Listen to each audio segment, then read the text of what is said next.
എല്ലാ മൊബൈൽ ഫോണുകളും ലാപ്ടോപ്പുകളും EMI സൗകര്യത്തോടെ നന്മ കമ്മ്യൂണിക്കേഷൻസിൽ. നന്മ കമ്മ്യൂണിക്കേഷൻസ്, കൊടുങ്ങല്ലൂർ.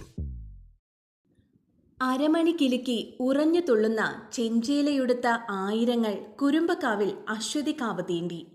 ഭക്തിയുടെ നിറം ചോരച്ചുവപ്പാണെന്ന് വീണ്ടും വീണ്ടും പള്ളിവാളാൽ എഴുതിച്ചേർത്ത അശ്വതി നാളിൽ കുരുമ്പക്കാവ് വീണ്ടും യുദ്ധക്കളമായി.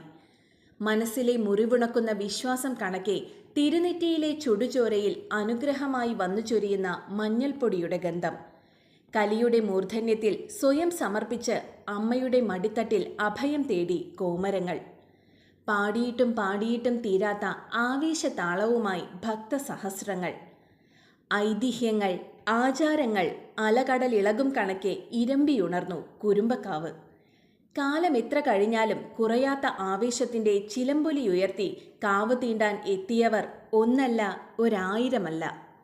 കോട്ടയിൽ കോവിലകത്ത് നിന്നും വലിയ തമ്പുരാൻ രാമവർമ്മ രാജ പല്ലക്കിൽ എഴുന്നള്ളിയതോടെ കാവു തീണ്ടൽ ചടങ്ങുകൾക്ക് തുടക്കമായി. മുഴുവൻ പതിവ് പൂജാകർമ്മങ്ങളും പൂർത്തിയാക്കി ശാന്തിമാർ ശ്രീകോവിലൊഴിഞ്ഞതോടെ വലിയ തമ്പുരാന്റെ അനുമതിയോടെ അടികൾമാർ തൃച്ചന്ദന ചാർത്ത് പൂജ തുടങ്ങി. കുന്നത്ത് മഠം, നീലത്ത് മഠം, മഠത്തിൽ മഠം എന്നീ 3 കുടുംബങ്ങളിലെ പ്രതിനിധികൾ ചേർന്നാണ് ശാക്തേയ വിധിപ്രകാരമുള്ള പൂജ നിർവഹിച്ചത്. ദാരിക നിഗ്രഹത്തിനിടയിൽ മുറിവേറ്റ ദേവിക്ക് വൈദ്യനായ പാലക്കവേലന്റെ വിധിപ്രകാരം നടത്തുന്ന ചികിത്സയാണ് തൃച്ചന്ദന ചാർത്ത് എന്നാണ് വിശ്വാസം. 7.5 നാഴിക നീണ്ടുനിന്ന പൂജയിൽ കരിക്കിന്നീരും മഞ്ഞൾപ്പൊടിയും ചേർത്തുണ്ടാക്കിയ മിശ്രിതം കടുകിട തെറ്റാത്ത കർമ്മങ്ങളിലൂടെ ദേവിക്ക് ചാർത്തിയതോടെ തൃച്ചന്ദന ചാർത്ത് പൂർത്തിയായി.